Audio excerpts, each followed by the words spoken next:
Hey guys, welcome back to my channel. It's me, Irvin, with another anime review. Today is going to be on how not to summon a demon lord.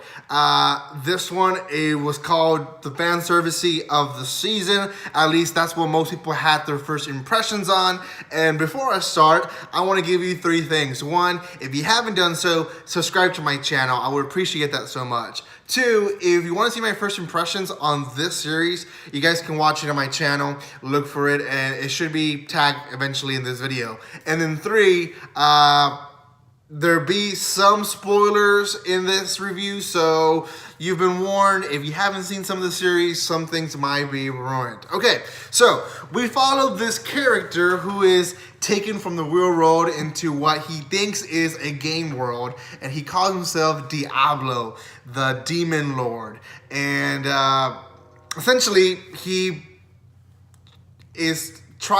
they tried to make him a slave, and because he has a reflection magic, Shira and Rem, the two kind of female protagonists in this story, become his slaves. Now, don't get it wrong, they don't actually do anything that he does, wants in a weird way. So Shira and Rem are kind of his companions, and Shira ends up being the elf princess that runs away, and there's a whole storyline in her part. And then Rem is the other main part of the story, because she's actually in her body, inside of her, lays the actual demon lord of that world. So Diablo puts all his effort to protect Shira from the elf kingdom because they want her back. Her brother ends up being a creeper, and you see that in the series. And then he also puts all his effort to learning how to save Rem from not dying, and releasing the demon lord, and also not falling into the wrong hands of someone that might want to take advantage of what she has inside of her. So in this world, there's demi people, half demi people. Like, Diablo's confused to be a demon, but he's not really a demon. He's just a person that wears a hat that makes him look like a demon. It's not really explained in the anime so well as much as in the light novel, but that's basically what he is. Shira is an elf. Rem is kind of a demon, demi mixture. And then there's other mixtures in this world. And there's this kind of racism between the humans and then all the other demis, because they're below them. And then there's a third group of people called the Fallen. And these are not allowed to mix with anyone. They're kept away, and they're basically the enemy of the kingdoms. Elderguard eventually becomes a companion of Diablo, Shira, and Rem.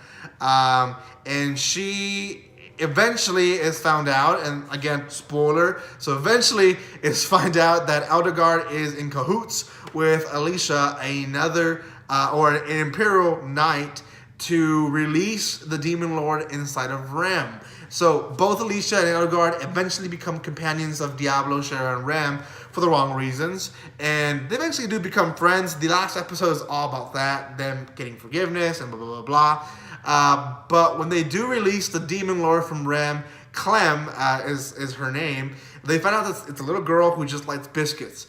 And so they tried their best to get her mad, and eventually, Alicia finally ends up showing her true colors and allows Rem to be almost killed in the eyes of Clem, and Clem releases all her anger and becomes into the demon lord that everyone fears. Diablo then, goes on and saves the world. So that, in a nutshell, is the series. Now, is it good? Is it too fan servicey? If you've read the light novel, it's very fan servicey.